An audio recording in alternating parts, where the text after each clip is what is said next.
Welcome back to our channel. I hope आप सब safe होंगे और स्वस्थ होंगे। दोस्तों, आपको कैसा लग रही है? हर रोज एक ना एक वीडियो आ रही है, डेली एक ना एक वीडियो तो सुबह अपलोड हो ही जाती है। और हम पार्ट 1 से लेकर आज हमारी पार्ट 8 तक की जर्नी आपको कैसे रही? ठीक है, मुझे कमेंट बॉक्स में जरूर बताना। और आज की हमारी वीडियो का टॉपिक है अ न्यू कंजर्वेटिज्म आफ्टर 1815। एक नया कंजर्वेटिव सिस्टम जो आया 1815 के बाद। ठीक है, अब तक तो हमने पढ़ा था कैसे नेपोलियन की एंट्री हुई, कैसे उसने अपने प्रिंसिपल से लोगों को अट्रैक्ट किया। अगर आपने ये वाली वीडियो नहीं देखी तो प्लेलिस्ट फॉलो करें। ठीक है, अगर आप प्लेलिस्ट फॉलो करोगे तो आपको चैप्टर पूरा अच्छी तरीके से समझ आएगा और आपको हिस्ट्री में स्कोर करने से, बढ़िया स्कोर करने से, फुल स्कोर करने से कोई नहीं रोक सकता। ठीक है, चलो फिर आज की वीडियो लेक्चर शुरू करते हैं बिना टाइम वेस्ट किए।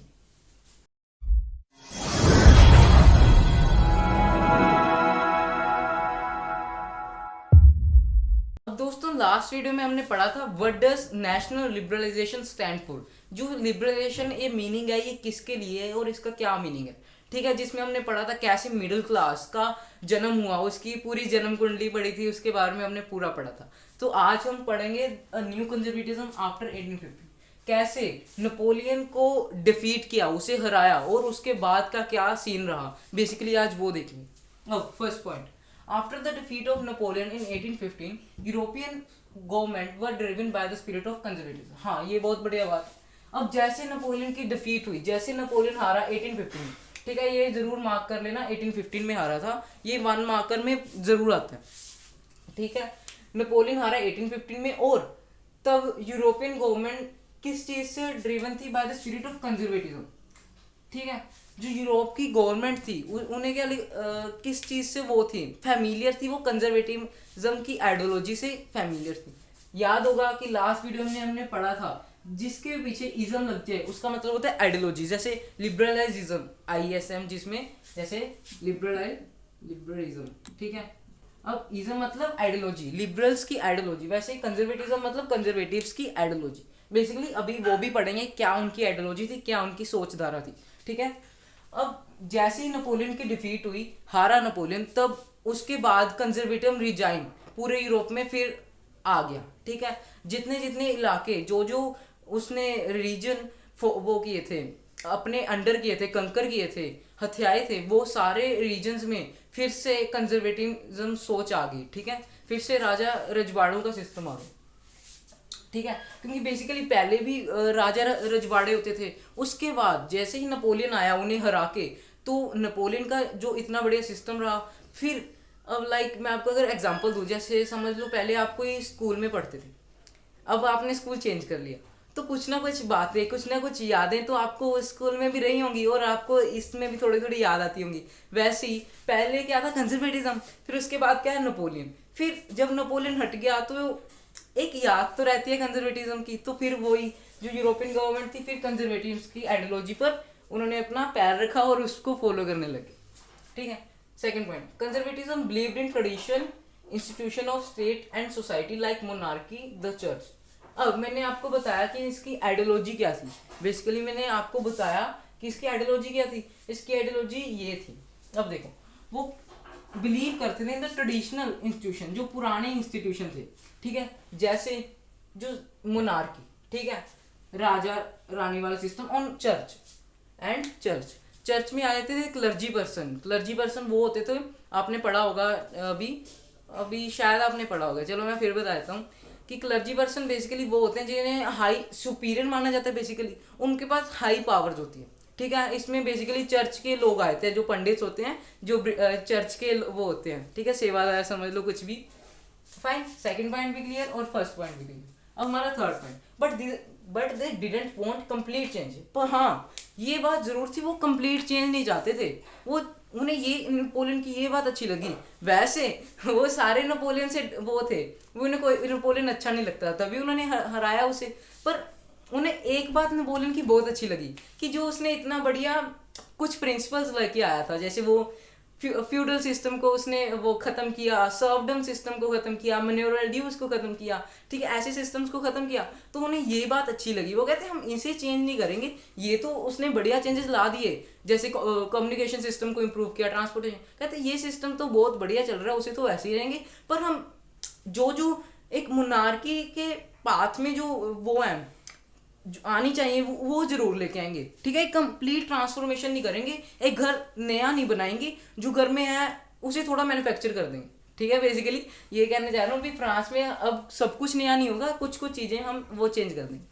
फाइन। अगर आपको ये मन्योरल ड्यूज, फ्यूडल सिस्टम, ये वाली बातें नहीं समझ आई, और ये मैंने कंप्लीट वीडियो लेक्चर में आपको बताया हुआ है, पार्ट 5th और 6th था, ठीक है, इस प्लेलिस्ट का, जिसपे मैंने बताया था सिविल कोड ऑफ 1804, ठीक है, टॉपिक का नाम है, और नेपोलियन कोड ऑफ 1804। अगर आप यूट्यूब पे सर्च करोगे ना civil code of 1804 by Yuvraj Jain education, आपको मिल जाएगी फर्स्ट वीडियो, ठीक है, आप देख लेना, उससे आपकी और डाउट्स क्लियर हो जाएंगे। अब they want a modern army and abolition of serfdom could strengthen the autocratic rule। हाँ, उन्हें वो चाहते थे एक मॉडर्न आर्मी, ठीक है, जो कि नेपोलियन ने एक बड़ी आर्मी बना रखी थी वाली, ठीक है, वो उस आइडिया को क्या करते थे और मैन्युफैक्चर कर रहे थे और बेहतरीन कर रहे थे। और जो अबोलिशन ऑफ सर्फडम, जो कि वो अपने नेपोलियन भाई ने पहले ही कर रखा था, वो कहते इससे क्या होगा, जो हमारा ऑटोक्रेटिक रूल है, जो राजा रानी वाला रूल है, वो और अच्छा होगा, ठीक है। वो भी नेपोलियन की वो कर रहे थे, बढ़ाई कर रहे थे भी, हाँ भाई थपथपा रहे थे, हाँ तुमने अच्छा कर दिया, ठीक है। अब ये भी समझ आ गया बेसिकली। अब हमने ये पढ़ा कैसे एक कंजर्वेटिज्म का आइडियोलॉजी बेसिकली पढ़ी, उनकी मानसिकता क्या थी, ठीक है। मानसिकता तो ये थी कि वो पुराने विचारधारा वाले थे, वो चाहते थे कि अब एकदम पूरा चेंज ना करें, जो नेपोलियन भाई ने अच्छे अच्छे चेंज करे हैं उसे तो रहने देते हैं, हम थोड़े थोड़े चेंज कर लेते हैं, ठीक है। जैसे नेपोलियन भाई ने सर्फडम सिस्टम हटा दिया था और इतनी बड़ी आर्मी कर दी थी, उन्हें भी ये लगा कि इससे क्या होगा, हमारा जो ऑटोक्रेटिक रूल है, जो राजा ये अब रूल करेगा उससे और बढ़िया हो जाएगा, ठीक है, और स्ट्रॉन्ग हो जाएगा। फाइन। अब in 1815 representatives of European powers like Britain, Austria, Prussia and Russia, who had collectively defeated Napoleon, meet at Vienna to draw up a settlement for Europe। अब ये बहुत जरूरी स्टैंड है, ये 2 पॉइंट बहुत जरूरी हैं, ठीक है, ध्यान से सुनना। अब 1815 में अभी जो ईयर चल रहा है इस सारी कहानी का, उसमें जो रिप्रेजेंटेटिव थे यूरोपियन पावर्स के, बेसिकली यूरोप एक बहुत बड़ा कॉन्टिनेंट है, पर जो बेसिकली जो बड़े बड़े वो थे कंट्रीज, उनमें आ जाते हैं Britain, Austria, Russia and Prussia, ठीक है। ये 4 याद रखना, इन्हें आप एक वो है मेरे पास ट्रिक, इसे आप इस तरह याद रख सकते हैं, बार, ठीक है, बाप नहीं बार, ठीक है, Britain, Austria, Russia, Prussia. Fine. जिन्होंने कोलेक्टिवली डिफीट किया था नेपोलियन को। अब नेपोलियन ना एक साधारण आदमी नहीं था, वो बहुत स्ट्रॉन्ग आदमी था। अगर आपने WWE वर्ल्ड ये रेसलिंग देखी हो, मैंने तो देखी थी बाय द वे, अगर आपने छोटे होते देखी हो तो आपको बिग शो ना एक वो होगा रेसलर, आपको याद होगा, उसे कोई भी एक जो खिलाड़ी होता था वो अकेला नहीं उठा पाता था, तो 2-3 खिलाड़ियों के मतलब उसे उठा के फिर पटकते थे, ठीक है। वैसे ही नेपोलियन भी बहुत स्ट्रांग था, उसे अकेले को हराना किसी एक पावर के वो नहीं था, मतलब एक पावर नहीं हरा सकती, तो पूरी सारी यूरोपियन पावर ने इकट्ठे होके नेपोलियन को हराया था। फाइन। और वो मिले फिर बाद में वेना में मिले। ये वेना क्या एक प्लेस है, जगह है, ठीक है। क्यों मिले, क्या चाय पार्टी करनी थी, चलो चाय पीते हैं, कि वैसे चलो थोड़ी बहुत बातें कर लेते हैं, ये इसलिए नहीं मिले थे, ये मिले थे ताकि एक सेटलमेंट करें यूरोप की, जो कि नेपोलियन ने इतने चेंजेस लाए थे, इतना कुछ कर दिया था, उसकी एक सेटलमेंट करें भी। नेपोलियन ने तो इतना सब कुछ जीता था, अब उसे थोड़ा थोड़ा डिवाइड तो करना था। लाइक आप 3-4 भाई हो, मतलब कोई भी आप सिबलिंग्स हो, ठीक है, आप सब ने कुछ कोई भी प्राइज जीता तो थोड़ी डिवीजन आप कर लेते हो, एक बड़ी चॉकलेट लेके आए तो इसकी थोड़ी डिवीजन कर लेते हो, वैसे ही वो इतना बड़ा यूरोप को नेपोलियन भाई ने कंकर किया था, तो 3-4 वो कंट्रीज ने उन्हें जीता था, नेपोलियन को हराया था, तो वो क्या कर रहे थे, थोड़ा थोड़ा डिवाइड कर रहे थे। फाइन। तो वो एक सेटलमेंट के लिए वीना में मिले, ठीक है, ताकि वो थोड़ा थोड़ा डिवाइड कर लें, एक चाय पार्टी के लिए नहीं मिले थे, ठीक है यार। फिर the Congress was hosted by the Australian chancellor duke Metternich. हाँ, ये बहुत जरूरी है। अब जो कांग्रेस थी, कांग्रेस बेसिकली इंडियन नेशनल कांग्रेस नहीं है, ये उनकी पार्टी है, ठीक है। कांग्रेस बेसिकली हर यूरोप में भी है, इंडिया ने उनका आइडिया बेसिकली अडॉप्ट किया था, ठीक है। जब हमारा कॉन्स्टिट्यूशन बन रहा था, संविधान बन रहा था, हमने सबके आइडियाज देखे थे, जो जो आइडिया सब में सक्सेसफुल हुए हैं वो हमने अडॉप्ट किए, ठीक है। तो जो उन वहाँ की कांग्रेस थी, वहाँ की पार्टी थी, वो होस्ट की गई बाय ऑस्ट्रेलियन चांसलर, ठीक है। ऑस्ट्रियन ऑस्ट्रिया के ये कंट्री है। चांसलर मतलब जो राजा या जो रूलर, ठीक है, जिसका नाम था ड्यूक मैटरनिच, उसने क्या की थी, हेल्ड की थी, ठीक है, उसने बिठाई थी। फाइन। सो अब हमने बेसिकली ये पढ़ा, पहले तो हमने कंजर्वेटिज्म सोच पढ़ी, फिर बेसिकली कैसे नेपोलियन को हराया इन 4 मेजर यूरोपियन पावर्स ने, फिर वो एक सेटलमेंट के लिए बैठे, ठीक है, वेना में, ये बहुत जरूरी है। और जो कि होस्ट की गई थी, जो कांग्रेस होस्ट की गई थी वह Austrian chancellor duke Metternich. I hope आप अब तक आपको समझ आ गया होगा। और मैं इसे ये वाली स्लाइड को इरेज कर देता हूँ, अगर आपने स्क्रीनशॉट खींचना है तो खींच लें, ठीक है। फिर नेक्स्ट स्लाइड में हम देखेंगे कि कैसे उन्होंने एक मीटिंग बिठाई और मीटिंग में उन्होंने क्या बातें की, ठीक है, वो पढ़ेंगे। दोस्तों अब हम देखेंगे कि जो अब सारे जो यूरोपियन पावर्स के लीडर्स थे, ठीक है, उन्होंने वीना में जाकर क्या बातचीतें की, उनकी थोड़ी सी गुफ्तगू सुनते हैं, ठीक है। The delegates who drew up the Treaty of Vienna of 1815, undoing most of the changes done by Napoleon, ठीक है, यहाँ पे हु आएगा। अब जो डेलीगेट्स, जो लोग, मतलब जो लीडर्स गए थे ट्रीटी ऑफ वेना में, ठीक है, जो जिन्होंने ट्रीटी ऑफ वेना को बनाया था, ट्रीटी मतलब होते हैं संधि, ठीक है, वेना तो मैंने आपको जगह बता दी। फाइन। 1815 में जो गए थे, उन्होंने क्या किया था, undoing most of the changes done by Napoleon, जो नेपोलियन ने इतने सारे चेंजेस खड़े कर दिए थे, इतने सारे चेंजेस बनाए थे, उन्हें क्या किया, अनडूइंग मतलब उन्हें कम करने की बातचीत करने गए थे कि जो नेपोलियन के इतने सारे चेंजेस हैं उनको हम कम कर दें, ठीक है। अब कौन कौन से चेंजेस किए थे, ठीक है, वो भी हम उनकी बातचीत सारी सुन के आपको रिपोर्ट कर रहे हैं, सारी एक एक बातचीत उनकी बता रहे हैं, ठीक है। तो सबसे पहली बात उन्होंने की थी, जो बोर्बन डायनेस्टी है ना, जो कि पहले, चलो मैं एक बार पढ़ देता हूँ। The Bourbon dynasty which had been deposed during the French revolution was restored to power, ठीक है। अब जो बोर्बन डायनेस्टी थी, जो कि पहले फ्रेंच रेवोल्यूशन के पहले रूल करती थी, ठीक है, बोर्बन कोई बिस्कुट के वो नहीं है, बिस्कुट वाले नहीं है ये बाबा, ये है बोर्बन डायनेस्टी, मतलब जो बोर्बन रूलर्स का राज था, ठीक है। जो फ्रेंच रेवोल्यूशन हुआ था उसके पहले बोर्बन किंग होते थे, ठीक है, बोर्बन बेसिकली उनकी कास्ट होगी या कुछ ऐसे, ठीक है, उन बोर्बन के नाम से जाना जाता था, ठीक है। फ्रेंच रेवोल्यूशन के टाइम उन्हें उखाड़ दिया था, उन्हें बिल्कुल रूलर से खत्म कर दिया था और अपना ही लोगों ने अपना राज निकाला था, ठीक है। उसके बाद क्या आ गया, नेपोलियन जी, नेपोलियन को हरा के फिर आगे हमारे ये, ठीक है, जो यूरोपियन पावर्स आ गई। उन्होंने क्या किया, जो बोर्बन डायनेस्टी पहले खत्म कर दी थी उसे फिर लाया जाए, ठीक है, जो कि पहले डिपोज्ड मतलब खत्म कर दी थी ड्यूरिंग द फ्रेंच रेवोल्यूशन, ठीक है, वो रिस्टोर टू पावर, कि उसे फिर से पावर में लाया जाए, ठीक है। पहला चेंज, पहली गुफ्तगू उन्होंने ये की। अब दूसरी, France lost the territory it has एक्सर्न ड्यूरिंग द नेपोलियन। अब जो नेपोलियन ने बहुत सारे कंट्रीज को क्या किया था, कंकर किया था, बहुत सारे एरियाज को अपना राज लेके आया था बेसिकली। तो उन्होंने क्या किया, जो फ्रांस ने बहुत सारी टेरिटरीज जीती थी नेपोलियन के अंडर, वो भी वापस कर दी। लाइक उन्होंने इटली पर राज किया था, स्पेन, आजू बाजू की बहुत सारी नेबरिंग कंट्रीज पे, तो उन्हें क्या कर दिया, वापस कर दिया, ठीक है, जो भी उनके रूलर्स थे उन्हें वापस दे दी। और फ्रांस को किसे दी, बोर्बन डायनेस्टी को। अब a series of states were set up on the boundaries of France to prevent French expansion। अब फ्रांस की बाउंड्री पे, ठीक है, क्या कर दी, बहुत सारी स्टेट्स बना दी, ठीक है, ताकि अब फ्रांस कहीं आगे जाके कोई और रूलर ना खड़ा हो जाए, वो कहीं और ना, मतलब कुछ और ना कर दे तो वाही वाला, जैसे नेपोलियन ने किया था, ठीक है।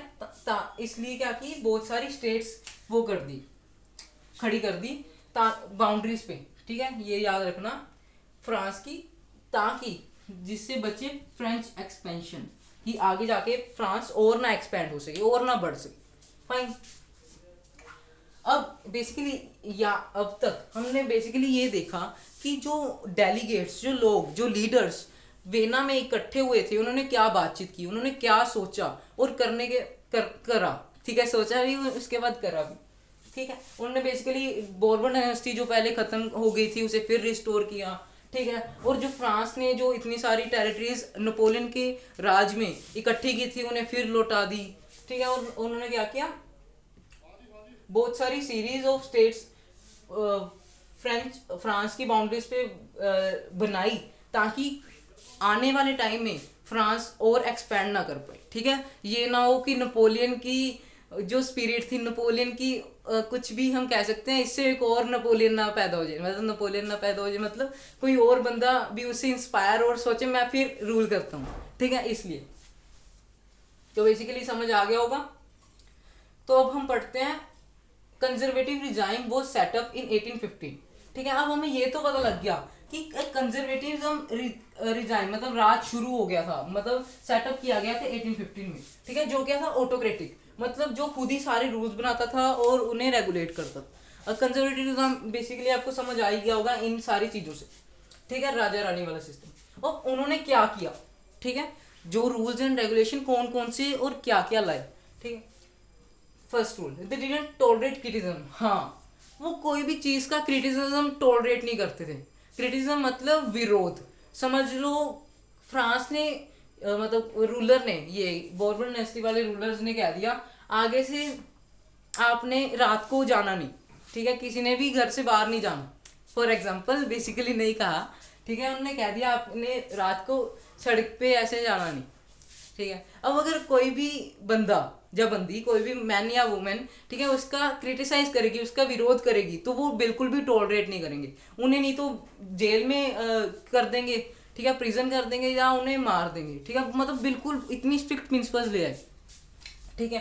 फिर क्या किया, सेकंड, इम्पोज सेंसरशिप लॉज, किस चीज पे, न्यूज़पेपर, बुक्स या सॉन्ग्स पे और प्लेस पे भी, ठीक है। अब क्या किया, सेंसरशिप लॉज ले आए। सेंसरशिप लॉज बेसिकली वो होते हैं restrictions on newspaper, books and songs, basically restrictions on publication, मतलब कोई भी छपा है, कोई भी रिलीज हुआ है, उस पर रिस्ट्रिक्शन होनी, उस पर बांधा होनी, उस पर प्रॉब्लम होनी। लाइक कोई भी न्यूज़पेपर छपा, ठीक है, पहले उसे एनालाइज किया जाएगा, ठीक है, बोर्बन डायनेस्टी के रूलर्स ने, कि अगर हमारे खिलाफ कुछ भी लिखा है तो उसे बिल्कुल वो कर दो, फाड़ दो, मतलब पूरा क्लीन अप कर दो, आगे से ये न्यूज़पेपर कभी भी फ्रांस में नहीं बटेगा, ठीक है। तो ये बहुत गंदा रूल था, ठीक है, ये सेंसरशिप रूल बहुत गंदा होता, ठीक है। जो कि न्यूज़पेपर पर ध्यान रखा जाता था, बुक्स पर, कोई भी बुक छपी है तो पहले उसे पढ़ा जाता, देखा जाता था कि हमारे कोई रूल्स एंड रेगुलेशन को वायलेट तो नहीं कर रही, ठीक है। और कोई भी गाने हमें वो तो नहीं कर रहे कि ह्यूमिलेट तो नहीं कर रहे। और कोई भी प्लेस,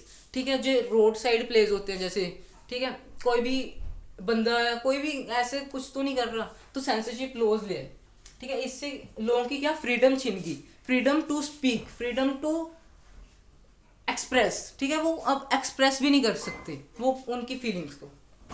इन दोनों से लोगों को बहुत नफरत हुई, इस दोनों चीजों से, गवर्नमेंट से लोगों को बहुत नफरत हुई बेसिक, ठीक है।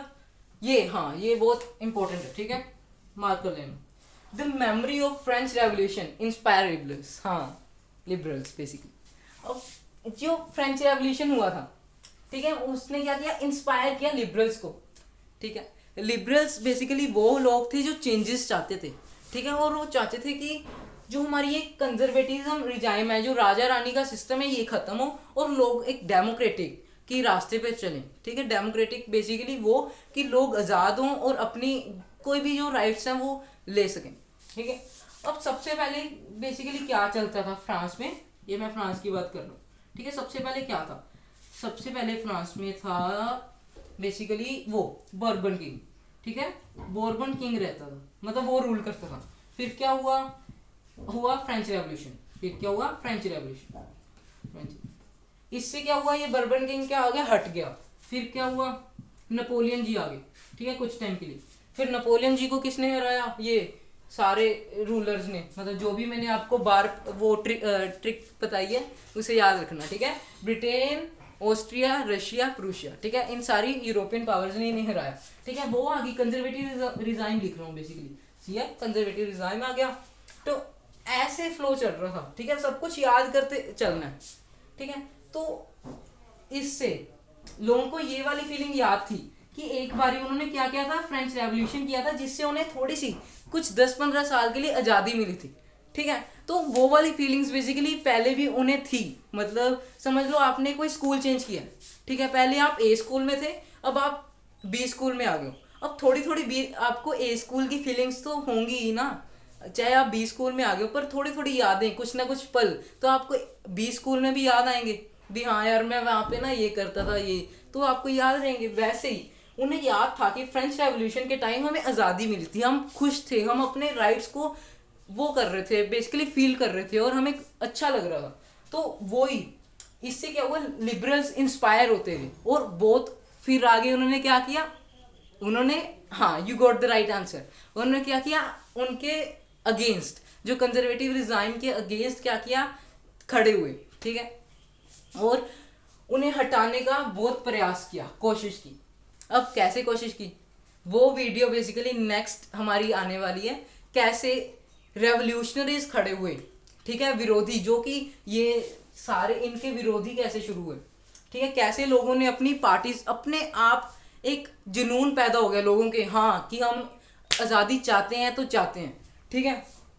बेसिकली नेक्स्ट वीडियो में हम वो देखेंगे। सो दोस्तों दैट्स इट फॉर टुडे। आज हमने बेसिकली पढ़ा कैसे कंजर्वेटिज्म रिजाइम फॉलो किया गया, कैसे नेपोलियन को हराया गया, उसके बाद कौन कौन सी चीज़ें लाई गई, किसे हटाया गया, किसे बेसिकली किया गया, हटाया गया मतलब कौन कौन सी नेपोलियन के चीज़ों को हटाया गया और कौन कौन की चीज़ों को एक्सेप्ट किया गया, ठीक है। उसके बाद बेसिकली उनके हमने देखी ट्रीटी ऑफ वेना, ठीक है, उसके बारे में हम पढ़ा, ये बहुत इंपॉर्टेंट है। फिर हमने देखा क्या क्या चीज़ें उन्होंने की, फिर आखिरी में क्यों कंजर्वेटिज्म रिजाइम लोगों को पसंद नहीं था, ठीक है, उसके 2 पॉइंट्स पढ़े, ठीक है। सो हमारी नेक्स्ट वीडियो का टॉपिक है द रेवोल्यूशनरीज, उसके बारे में हम पढ़ेंगे कैसे लोगों ने अपनी पार्टीज बनाई, कैसे लोगों ने अपनी सीक्रेट सोसाइटीज बनाई, कैसे उनने अपना विरोध किया, ठीक है। गिजिपी मेजानी के बारे में पढ़ेंगे, आपको भी ये नाम थोड़े से डिफरेंट लगे होंगे, पर नेक्स्ट वीडियो के बाद सारे डाउट्स आपके क्लियर हो जाएंगे, ठीक है दोस्तों। तो आज के लिए बस इतना ही, ऐसे ही पढ़ते रहो और अपनी नॉलेज को इन्हांस करते रहो, ठीक है। मैं नेक्स्ट वीडियो जल्दी लेके आ रहा हूँ, और अगर आपको वीडियो अच्छी लगी हो तो लाइक कर दे और चैनल सब्सक्राइब कर दे, ठीक है, और अपने दोस्तों के साथ शेयर करें, ठीक है। शेयर इन केयरिंग, ठीक है, आपने ये कोर्स सुना होगा, जितना आप शेयर करोगे उतना आप दोस्तों में केयर करो, ठीक है। सोचो ये कौन से दोस्त को बेनिफिट करे, ठीक है, और उन्हें बताओ कि एक चैनल है जो कि बहुत सिंप्लीफाइड लैंग्वेज में आपको समझाता है, ठीक है, सारी पॉलिटिक्स भी, हिस्ट्री भी, जियोग्राफी भी और इकोनॉमिक्स, ठीक है, उन्हें बताओ, ठीक है, और इंकरेज करो और ऐसे ही साथ दे, ठीक है। तो जल्दी मैं लेके आ रहा हूँ video. Thank you for today.